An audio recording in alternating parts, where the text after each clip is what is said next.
Hello students, welcome to our channel grooming study. इस video में जैसा कि आपको पता है हम पॉलिनोमियल एक्सरसाइज 2.3 पढ़ रहे हैं, तो आज उससे रिलेटेड हम क्वेश्चंस लगाएंगे।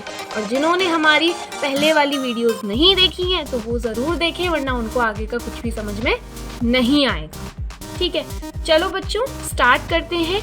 पूरा अच्छे से फील करेंगे हम इसको।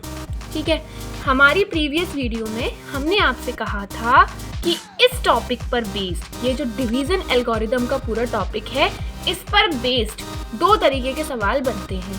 एक क्या होगा जिसमें आपसे कह दिया जाएगा रिमाइंडर 0 है, ठीक है, पॉलिनोमियल दे दी जाएगी और क्वोशिएंट दे दिया जाएगा।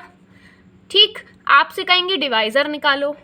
ठीक है, डिवाइज़र निकालने के लिए बोल सकते हैं, या फिर आपको क्वोशिएंट की जगह डिवाइज़र दे देंगे, क्वोशिएंट निकालने के लिए कह देंगे। रिमाइंडर 0 है तो आप निकाल सकते हैं। तो इसी तरीके के सवाल आपके इसमें बनने वाले हैं, है ना। तो इस पर बेस्ड अभी हम एक क्वेश्चन देख लेंगे, बट आज कुछ नया टाइप सीखने वाले हैं, पूरा अच्छे से फील करेंगे। सबसे पहले हमें इसमें पॉलिनोमियल दे दी है ना। x की पावर 4 है, x की पावर यहाँ पे x की जो हाईएस्ट वैल्यू होती है, देखो यहाँ पे 4 है, यहाँ 3 है, यहाँ 2 है, यहाँ 1 है ना। तो जो हाईएस्ट पावर होती है वो उसकी डिग्री होती है। तो x की पावर 4 है इस केस में, और अगर 4 है तो जीरोस कितने होंगे, जल्दी बोलो। 4 जीरोस होंगे। कितने जीरोस होंगे? 4 जीरोस होंगे। ठीक है, लेकिन 4 जीरोस तो हैं, पर अब देखो यहाँ पे हो क्या रहा है, 2 जीरोस हमें दे दिए हैं और 2 जीरोस आपसे कहा है निकालो। ठीक, तो इस तरीके के सवाल को हम कैसे सॉल्व करेंगे? डिवीजन एल्गोरिदम से सॉल्व करेंगे। अगर आपने प्रीवियस वीडियोस देखी हो तो सबसे पहले हमने शुरुआत करी थी जीरोस की, वो लीनियर पॉलिनोमियल से करी, फिर हम क्वाड्रेटिक की तरफ गए, फिर हम क्यूबिक की तरफ गए, और अब हम फाइनली x की पावर 4 है अगर पॉलिनोमियल में, यानी डिग्री 4 है, तो उस केस में आप ज़ीरोस कैसे निकालेंगे? 2 ज़ीरोस आपको दे रखे होंगे और 2 आप निकालेंगे। समझ में आ रही है? अब डिवीज़न एल्गोरिदम कैसे लगाने वाले हैं हम, ये जानना है हमें। एक ज़ीरो हमारा क्या है? √2, और एक ज़ीरो क्या है? माइनस का √2। ठीक है, एक ज़ीरो √2 है, एक ज़ीरो माइनस का √2 है। तो ये x की ही तो वैल्यूज़ हैं, x की ही तो वैल्यूज़ हैं जिन्हें आप इस पॉलिनोमियल में रख देते हैं, तो इस पॉलिनोमियल की वैल्यू 0 हो जाती है। बहुत सही, कोई प्रॉब्लम नहीं है। अच्छा, ये इधर माइनस में आएगा तो ये क्या बनेगा? x minus √2। ठीक, और ये इधर अगर प्लस में आता है तो ये क्या बनेगा? x plus √2। ठीक है, अब देखो यहाँ पे जब मैं इन दोनों का मल्टीप्लाई करती हूँ, है ना, इन दोनों को आपस में मल्टीप्लाई करती हूँ एक साथ, तो x माइनस √2 और x प्लस √2। ठीक है, इन दोनों का मल्टीप्लाई करती हूँ, ये इस केस में इसका 0 है ना, तो इस केस में इन दोनों का अगर मैं मल्टीप्लाई करती हूँ तो ये मल्टीप्लाई करके हमें जो रिज़ल्ट आएगा ना, उससे अगर हम इसका डिवाइड लगा देंगे, उससे हम इसमें डिवाइड लगा देंगे, तो उस कंडीशन में जो हमें क्वोशिएंट मिलेगा, फिर हम उसके फैक्टर कर सकते हैं। अभी कुछ समझ में नहीं आया, है ना, कोई दिक्कत नहीं है, समझते जाओ, सीखते जाओ। इन दोनों का मल्टीप्लाई करने से हमें क्या मिलेगा? हमें इस केस में डिवाइज़र मिलेगा, जिसे हम QX से डिनोट कर देते हैं। ठीक है, डिवाइज़र। ठीक है, और पॉलिनोमियल हमारे पास सिंपल है ही है, p ऑफ x। अब एक बार लिख देते हैं हम, 2x की पावर 4 माइनस 3x क्यूब। ठीक, 3x cube minus 3x square plus 6x minus 2 polynomial है। ये डिवाइज़र है, ये क्या होगा? डिविडेंड। इसी में तो डिवाइड लगाओगे, है ना। और रिमाइंडर क्या आएगा? 0। बट मैं ऐसा क्यों कह रही हूँ, रिमाइंडर क्यों 0 आ रहा है? रिमाइंडर 0 क्यों आ रहा है? रिमाइंडर 0 हम मानेंगे, क्यों मानेंगे? क्योंकि ये भी तो इसी पॉलिनोमियल का फैक्टर है कि नहीं है? तो ये इसको पूरी तरीके से काट देगा कि नहीं काट देगा, है ना। थोड़ा और फील करना है हमें इस टॉपिक को, तो ऐसे फील करो जैसे मैंने ले लिया 36, है ना। 36 के फैक्टर करो, 36 के अगर आप फैक्टर करोगे तो ये आएगा 2 इंटू 2 इंटू 3 इंटू 3, ठीक है।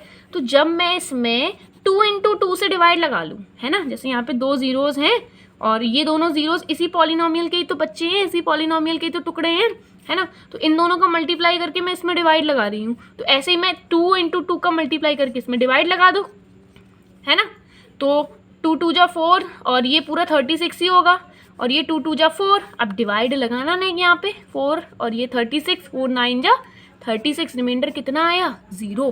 क्यों? क्योंकि ये इसी के फैक्टर ही तो हैं, तो इससे पूरे टाइम्स कट जाएंगे कि नहीं कट जाएंगे, है ना। तो 2 2 जा 4, इससे ये कैंसिल आउट भी हो सकता है ना। तो इस केस में भी रिमाइंडर 0 ही आएगा और ये 3 इंटू 3 हमें मिल जाएगा। तो इससे आपको क्या पता चल रहा है कि इससे हमें जो क्वोशिएंट मिलने वाला है ना, क्वोशिएंट मिलने वाला है, वो अगर उसके हम फैक्टर कर देंगे तो हमें ज़ीरोज़ मिलने के चांसेस हैं। इस टॉपिक को जितना अच्छे से समझ लोगे बाद में प्रॉब्लम नहीं आएगी। मोस्ट इम्पॉर्टेंट है बच्चों ये, क्योंकि हमें कई केसेस में 2 ज़ीरोज़ पता होते हैं और 2 ज़ीरोज़ हमें निकालने होते हैं और जिसका एक स्पेसिफिक मेथड बस यही है। पूरा डेप्थ में इसको समझ लो बहुत अच्छे से, है ना। तो अब डिवाइड लगानी है, तो डिवाइड किस में लगेगा? इस पॉलिनोमियल में लगेगा। किससे लगेगा? ये QX, ये डिवाइज़र जो जीरोज़ को x की फॉर्म में लिखकर मल्टीप्लाई करके जो रिजल्ट आया है ना, उससे बनेगा। तो मल्टीप्लाई भी कर लेते हैं, है ना। मुझे ये बताइए a प्लस बी और a माइनस बी की आइडेंटिटी क्या होती है? a plus B, a minus B बचपन से पढ़ते आ रहे हो, 8th क्लास में भी पढ़ा था इसके बारे में। तो a प्लस बी और a माइनस बी, ठीक है, या a minus B, a plus B, बात एक ही है। तो ये आइडेंटिटी होती है a square minus B square. तो ये आ जाएगा x का स्क्वायर माइनस √2 का स्क्वायर। अब बच्चे कुछ जानते होंगे और कुछ अनजान होंगे, बट जानना चाहिए आपको, आपने 9th में पढ़ा है इसके बारे में। तो √2 का स्क्वायर कितना होता है? √2 इंटू √2, है ना। रिकॉल करो थोड़ा सा, याद आ गई? यादें वापस आ गई आपकी? अब देखिए इसे ऐसे लिख सकती हूँ, रूट के अंदर 2 इंटू 2। अब रूट से बाहर आने के लिए पेयर में होना ज़रूरी है। जब आप सिंगल हैं तो आप रूट से बाहर नहीं आ सकते, सही है। तो यहाँ पे 2 आ जाएगा। तो √2 का स्क्वायर क्या हुआ, इसको देख लो ध्यान से। √2 इंटू √2 अंदर लिख दिया। स्क्वायर रूट से बाहर निकलने के लिए पेयर में होना ज़रूरी है, तो पेयर में ये 2 1 आ जाएगा, है ना। पेयर लेते हैं बस। तो ये इसकी वैल्यू कितनी? 2। इसकी वैल्यू कितनी? x square. तो x स्क्वायर माइनस 2 हो गया फाइनली क्या? QX। इसे GX भी बोल सकते हो, है ना, डिनोट ही तो करना है, GX से कर दो। QX मेनली हम क्वोशिएंट से कर देते हैं, कोई दिक्कत नहीं है, कोई प्रॉब्लम नहीं है ना। GX से भी कर दो, QX से कर दो, कोई दिक्कत नहीं है। तो यहाँ पे ये आ जाएगा x स्क्वायर माइनस 2। अब क्या करना है हमें? अब डिविडेंड में डिवाइज़र से डिवाइड देना है, ठीक है। तो चलिए, डिवाइड देना तो आपको आता होगा, जिसको नहीं आता वो सीख ले, सीखने के लिए कोई मनाही नहीं है ना। तो मैं यहाँ डिविडेंड लिख रही हूँ, इसको डिविडेंड कहते हैं। जो नंबर यहाँ लिखा होता है वो डिविडेंड होता है। x square plus 6x minus 2, सही है। अब देखो यहाँ आगे लिखो, आगे क्या लिखूँ? यहाँ डिवाइज़र, यहाँ ये डिवाइज़र है और यहाँ जो निकलेगा ना वो क्वोशिएंट है। रिकॉल करते जाओ थोड़ा थोड़ा, है ना। x square minus 2, x square minus 2। अब हमें क्या करना है? यहाँ x स्क्वायर है, यहाँ x की पावर 4 है और 2 भी है, तो हमें 2 भी चाहिए, तो 2 यहाँ लिख दो। x की पावर 2 है, यहाँ x की पावर 4 है, तो x की पावर 2 और चाहिए होगी, तो x की पावर 2 लिख दी। तो ये आ जाएगा 2x की पावर 4। सिंपल है, ये मेथड मुझे सबसे अच्छा लगता है ना। अब देखो, अब बाकी जो रिमेनिंग होते हैं उनका मल्टीप्लाई कर देते, तो 2 माइनस का 2 इंटू 2, 2 2 जा 4, है ना। अब यहाँ ध्यान देने वाली बात क्या है बच्चों? ये x की पावर 2 मिलेगी हमें यहाँ से। जब 2 का माइनस 2 का मल्टीप्लाई आप 2x स्क्वायर से करेंगे तो ये आएगा माइनस का 4x स्क्वायर, है ना, माइनस का 4x स्क्वायर। और आपको पता है कि आप x क्यूब में से x स्क्वायर नहीं घटा सकते, पता है ना। x क्यूब में से x स्क्वायर नहीं घटा सकते, x स्क्वायर में से x नहीं घटा सकते। आ रही है बात समझ में? ये टर्म्स लाइक टर्म्स नहीं है, बचपन से पढ़ते हुए आ रहे हो, है ना। तो ये x स्क्वायर वाला जो टर्म है ना, उसे हम x स्क्वायर के नीचे लिखेंगे। इस बात को ध्यान रखना है, ध्यान देने की ज़रूरत है यहाँ, ठीक है। तो ये आ जाएगा यहाँ पे माइनस का 4x², ये x² का टर्म है, तो यहाँ इसके नीचे ही हम x² वाला टर्म लिखेंगे। Is that clear? चलो बहुत अच्छी बात है। अब क्या करना है, तो जैसे डिवाइड लगाते हो उसमें सब्ट्रैक्ट करते हैं ना हम, तो बस वहीं यहाँ पे भी बस वही करेंगे। तो ये प्लस का है तो ये माइनस का हो जाएगा, और ये माइनस का है तो ये प्लस का हो जाएगा। डिवाइड ये यहाँ पे सब्ट्रैक्ट करने पे साइन चेंज हो जाते हैं, ठीक है। ये एक प्लस का, ये एक माइनस का, ये 0 हो गया, ठीक है। ये एज इट इज़ यहाँ उतार लेंगे, माइनस का 3x³ और इसे सॉल्व करो, प्लस माइनस सब्ट्रैक्ट कर दो, तो ये आ जाएगा प्लस का x², क्योंकि ये प्लस का हो जाएगा तो ये बड़ा है, कोई प्रॉब्लम नहीं है। अब यहाँ 6x हम उतार देते हैं, ठीक है। अब देखो यहाँ माइनस का 6x³ है ना, ये x² है, पहली बात तो माइनस का लेना पड़ेगा हमें, है ना, और x² और ये x³ यानी x की ज़रूरत पड़ेगी, है ना, और क्या चाहिए 3, ठीक। लास्ट में ऐसे रिचेक कर लिया करो, 3x का x² में मल्टीप्लाई करके देख लिया करो, तो माइनस का 3x³ आ जाएगा, ठीक है। अब देखो माइनस के 2 का मल्टीप्लाई माइनस का 3x में करना है, तो इसे थोड़ा लिख लेते हैं, बहुत अच्छे से समझते हैं। तो माइनस का 2 है ना, माइनस का 2 इंटू माइनस का 3x, तो माइनस माइनस प्लस, 2 3 जा 6, तो ये 6x आ गया। ये x का टर्म है, तो इसे कहाँ लिखेंगे, x वाले टर्म के नीचे। अच्छा ये तो उतार दें पहले, चलो ठीक है। अब 6x वाला टर्म कहाँ लिखेंगे, यहाँ कि यहाँ, यहाँ सही पकड़े हो, तो यहाँ आ जाएगा 6x। अब सब्ट्रैक्ट कर दो, ये माइनस का हो गया, ये प्लस का हो गया, तो 1 माइनस 1 प्लस का सब्ट्रैक्ट करके 0, है ना। x² हम उतार देते हैं, और 1 प्लस का 1 माइनस का कितना आया बच्चों, 0, ये भी कट जाएगा, ठीक है। अब यहाँ कुछ बचा, देखो देखो देखो ध्यान से, माइनस का 2 बचा, तो ये माइनस का 2 आ जाएगा, ठीक है। अब ये x² कुछ ज़रूरत नहीं है, तो प्लस का 1 ले लेंगे। ध्यान रखना बच्चे 1 लेना भूल जाते हैं, जो आप गलतियाँ करते हो ना वो मुझे सब पता है, तो मैं आपको बीच बीच में टोकती रहूँगी। अगर आप इम्प्रूव करेंगे तो आपकी गलती होने के चांसेस फिर कम भी रहेंगे, ठीक है। तो ये x² माइनस 2, तो ये x² है ना, तो यहाँ x² लिख देते हैं। अब यहाँ 1 है तो माइनस की 2 का 1 में मल्टीप्लाई करोगे तो माइनस का 2 ही आएगा। अब देखो सब्ट्रैक्ट करोगे तो ये प्लस का ये माइनस में हो जाएगा, ये माइनस का ये प्लस में हो जाएगा, दोनों आपस में कट जाएंगे। रिमाइंडर कितना आया, 0, ठीक है।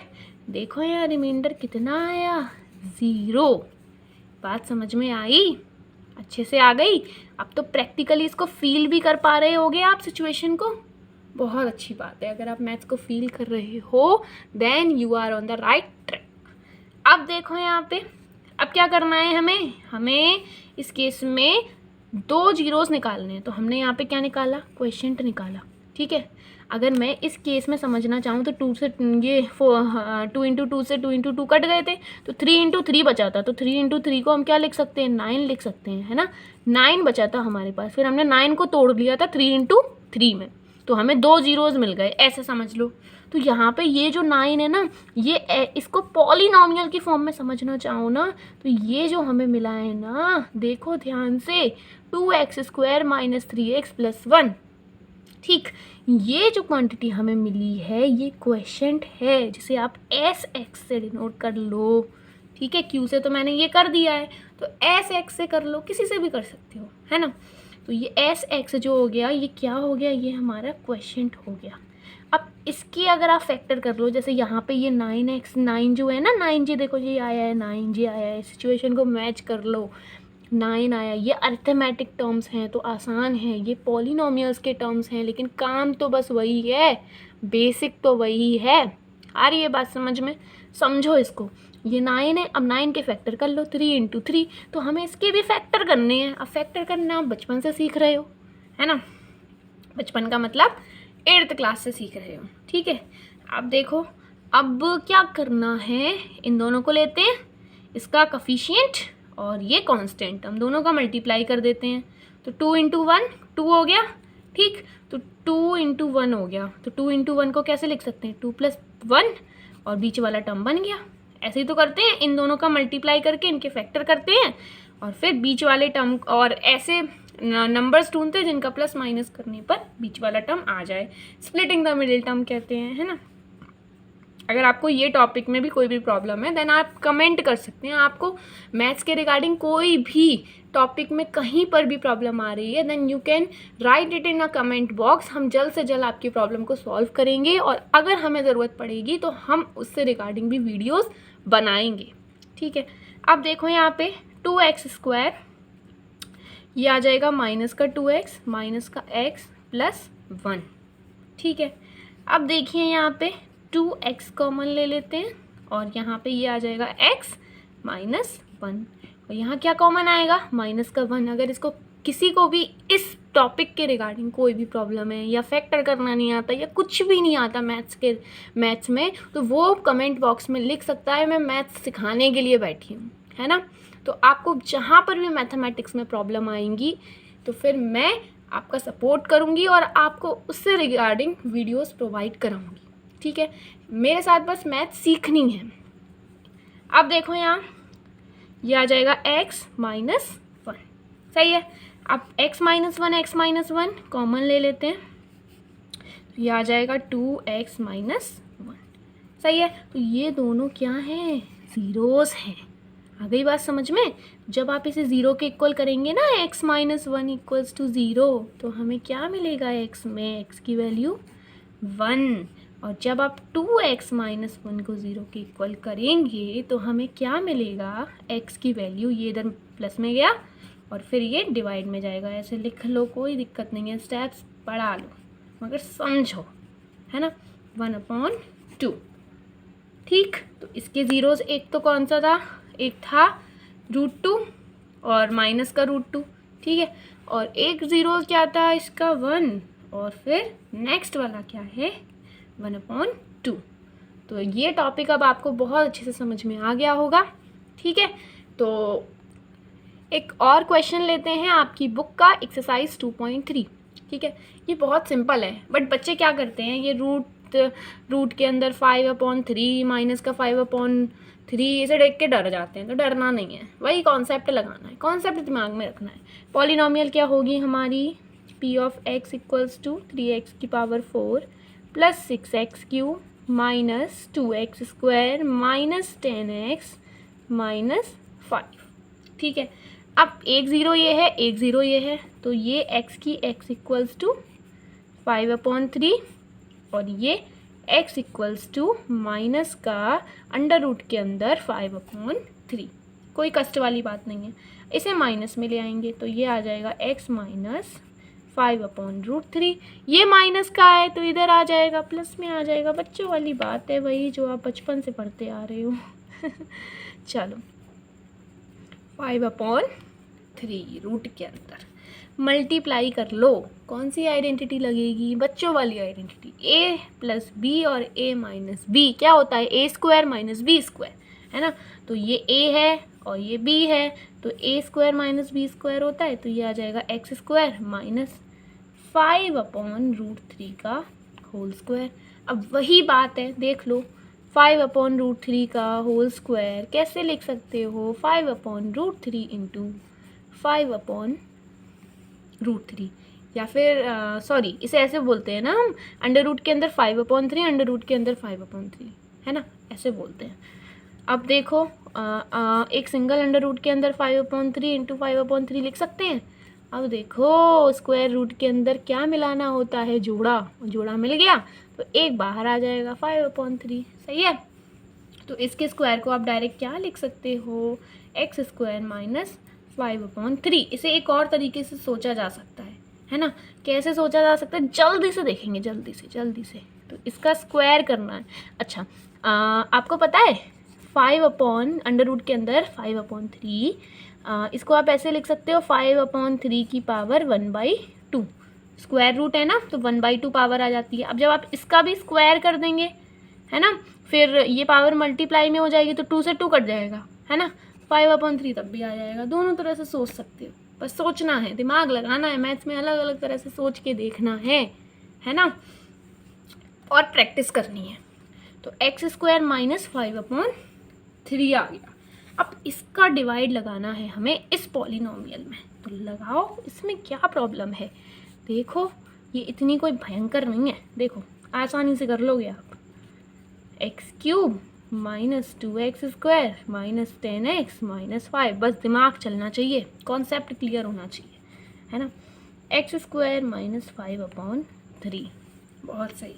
अब यहाँ 3, यहाँ एक्स स्क्वायर, है ना, एक्स स्क्वायर, यहाँ 3, इसको बनाने के लिए एक्स स्क्वायर चाहिए, बहुत सिंपल है, एक्स की पावर 4 आ जाएगा। अब देखो इसका मल्टीप्लाई इसमें करोगे तो कर लो, -5/3 इंटू 3x स्क्वायर, 3 से 3 कैंसिल आउट, हमें क्या मिलेगा, -5x स्क्वायर।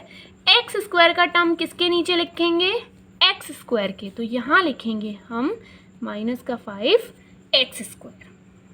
चलिए सब्ट्रैक्ट करिए इसको, तो जब आप इसे सब्ट्रैक्ट करेंगे तो ये माइनस का हो जाएगा, ये प्लस का, इससे ये कैंसिल आउट, ठीक है। अब ये प्लस का प्लस माइनस सब्ट्रैक्ट, तो सब्ट्रैक्ट करके आ जाएगा प्लस का 3x स्क्वायर, ठीक है। और ये वाला टर्म भी तो रह गया ना, तो इसको भी लिखेंगे 6x क्यूब। अब एक टर्म और उतार लेंगे, माइनस का 10x, सिंपल है। अब देखो आगे क्या करना है हमें, अब 6x क्यूब बनाना है, तो x स्क्वायर है तो यहाँ चाहिए प्लस का 6, और ये x स्क्वायर और यहाँ चाहिए फिर x, ठीक है।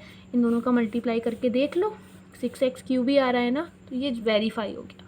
अब माइनस के 5/3 का मल्टीप्लाई 6x में करेंगे, तो देखो माइनस का 5/3 इंटू 6x, तो 6, ये 3 से 6 कितने टाइम्स जाएगा, 2 टाइम्स, तो ये आ जाएगा माइनस का 10x, सही है।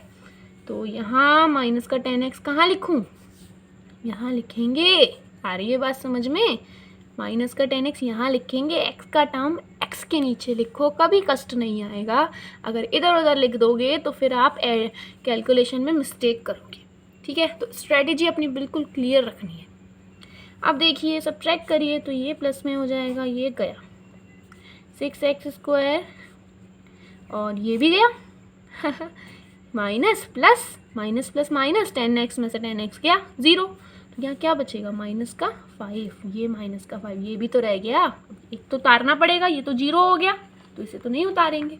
अब यहाँ 6 ये x स्क्वायर है और यहाँ 3x स्क्वायर है, तो इसके लिए क्या चाहिए, प्लस का 3 चाहिए, तो ये आ जाएगा 3x स्क्वायर। और यहाँ देखो ध्यान से, माइनस का 5/3 जो रिमेनिंग होता है उसका मल्टीप्लाई कर देते, तो 3 से 3 कैंसिल आउट, कितना आएगा, माइनस का 5। अब बच्चे से हुआ समझते हैं, है ना, और ऐसे डरते हैं इससे, इस सवाल को देखते ही दंग रह जाते हैं कि ये कैसे होगा, है ना, और बिना दिमाग लगाए पूछने लगते हैं कि मैम ये कैसे होगा, ये कैसे करना है।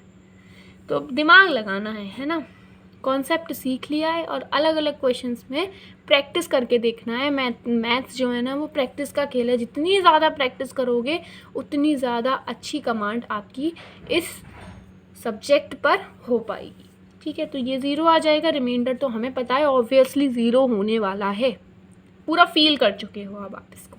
तो ये जो क्वेश्चन है अब इसके फैक्टर करेंगे, 3x square plus 6x plus 3, ठीक, 3 3 जा 9, 9 होता है 9, 3 इंटू 3 यानी 3 3 जा 9। अब देखो इसके फैक्टर करना है, 6 आ जाए, 3 3 जा 9, इसके फैक्टर करो कि 6 आ जाए, तो इसको कैसे करेंगे, अब यहाँ दिमाग लगाना है हमें। अच्छा 3 कॉमन ले लेते हैं, फिर देखते हैं क्या आ रहा है, तो x स्क्वायर प्लस 3 से 2x प्लस 3 से 1। अब देखो कैसे करेंगे इसको हम, 1 का मल्टीप्लाई 1 से करोगे, 1 का मल्टीप्लाई 1 से कितना आएगा, 1, है ना, तो 1 1, तो ये x का बन रहा है ना, देखो देखो 1 इंटू 1 यानी 1 प्लस 1 बीच का आ गया टर्म, ये ज़्यादा आसान है ना। चलो 3 ये ब्रैकेट लगा देते हैं हम, और ये x square plus x plus x plus 1, ठीक, तो 3 ये आ जाएगा, x कॉमन ले लेते हैं तो ये आ जाएगा x प्लस 1, प्लस का 1 कॉमन ले लेते हैं तो x प्लस 1। ओके, अब देखिए आगे क्या हो, आगे है 3 एज इट इज़ रहेगा और ये आ जाएगा x plus 1 into x plus 1। तो ये जो 3 है इसे जब आप 0 के इक्वल करेंगे तो ये तो 0 की वैल्यू, ये तो 0 होगा ही नहीं, लेकिन ये दोनों 0 हो जाएंगे। तो इनकी वैल्यू 0 रख देंगे, x प्लस 1 इक्वल्स टू 0 और ये x प्लस 1 इक्वल्स टू 0। तो x की दो वैल्यूज़ आ जाएंगी माइनस का 1 और दूसरा 0 भी सेम ही होगा -1। तो इसके 4 जीरोज़ हुए। 4 जीरोज़ कौन कौन से, एक बार ब्रैकेट में हम उसे लिख देते हैं चारों जीरोज़ को। 2 हमें दे रखे थे, कौन सा, रूट के अंदर 5/3, एक और दे रखा था माइनस का 5/3 अंडर रूट के अंदर, ठीक है। 2 जीरोज़ हमने निकाले हैं, कौन कौन से, -1 -1, दोनों जीरोज़। ये हो गए हमारे 4 जीरोज़ किस पॉलिनोमियल के, इस पॉलिनोमियल के, ठीक है। तो अब आप ये चीज़ बहुत अच्छे से सीख गए हैं। अब जब भी आपको ऐसी पॉलिनोमियल मिलेगी जिसमें x की पावर 4 है, या फिर ऐसी पॉलिनोमियल मिलेगी जिसमें डिग्री 4 है यानी x की पावर 4 है, तो आप उस पॉलिनोमियल के ज़ीरोज़ पता कर सकते हैं। अगर आपको 2 ज़ीरोज़ दे रखे हैं तो 2 बाकी के ज़ीरोज़ कैसे पता करेंगे, यही डिवीज़न एल्गोरिथम से पता करना है। तो हमने पहले क्या किया, डिवीज़न एल्गोरिथम का कॉन्सेप्ट सीखा, फिर उससे रिलेटेड जो भी प्रॉब्लम्स बन सकती हैं उसके ऊपर हमने बात करी थी, ठीक है। एक बार जस्ट डिवीज़न एल्गोरिथम को हम रिवाइज कर लेते हैं। हमने क्या बताया था, dividend equals to divisor into question plus remainder, है ना। तो डिविडेंड को p ऑफ x की फॉर्म में लिख देते हैं और डिवाइज़र क्या था, gx इनटू क्वेश्चन qx से डिनोट कर लेते हैं और ये इंटू rx। ये हमारी डिवीज़न एल्गोरिथम है। अब इसमें एक और बात ध्यान रखना, आपसे ऐसे ही सवाल पूछेगा, एक और तरीके के सवाल वो आपको दे सकता है। आपको पॉलिनोमियल दे दे, रिमाइंडर दे दे, qx दे दे, आपको gx निकालना है, ऐसे सवाल दे देगा। निकाल सकते हो, इक्वेशन है आपके पास, है ना, सॉल्व कर सकते हो। अगर नहीं कर पा रहे हो तो फिर आप मुझे कमेंट करना, मैं आपको इस तरीके के क्वेश्चंस भी प्रैक्टिस करा दूंगी। वैसे अगर आप थोड़ा भी दिमाग लगाएंगे ना तो आप आसानी से इसकी वैल्यू निकाल पाएंगे। सिंपल फार्मूला में वैल्यूज़ डालो और gx की वैल्यू निकाल लो। अच्छा, और कैसे सवाल हो सकते हैं, हाँ ये दे दें, ये भी दे दें, ये भी दे दें, रिमाइंडर ना दें तो रिमाइंडर भी निकाल लेंगे हम। 3 चीज़ें मिल जाएं तो एक हम निकाल सकते हैं आसानी से। तो इसमें मेनली आपको 3 ही चीज़ें देंगे, एक नहीं पूछेंगे आपसे। अब वो एक कुछ भी हो सकता है, ये पूछ लेंगे बाकी सब दे देंगे, ये पूछ लेंगे बाकी सब दे देंगे। तो ये उनका क्वेश्चन पूछने का पैटर्न रहेगा इस टॉपिक पर, ठीक है। तो अब हम मिलेंगे अपनी नेक्स्ट वीडियो में विद द नेक्स्ट एक्सरसाइज 2.4, जिसमें हम ऑप्शनल क्वेश्चंस देखेंगे। और ऑप्शनल में भी कुछ 2-3 क्वेश्चंस ऐसे हैं जो कि इसी कॉन्सेप्ट पर बेस्ड हैं, ठीक है। तो सीखते जाइए और समझते जाइए, साथ के साथ प्रैक्टिस करते जाइए, ओके। तो आज के लिए इतना ही बच्चों, अब हम मिलेंगे अपनी नेक्स्ट वीडियो में। तब तक के लिए बाय बाय बच्चों।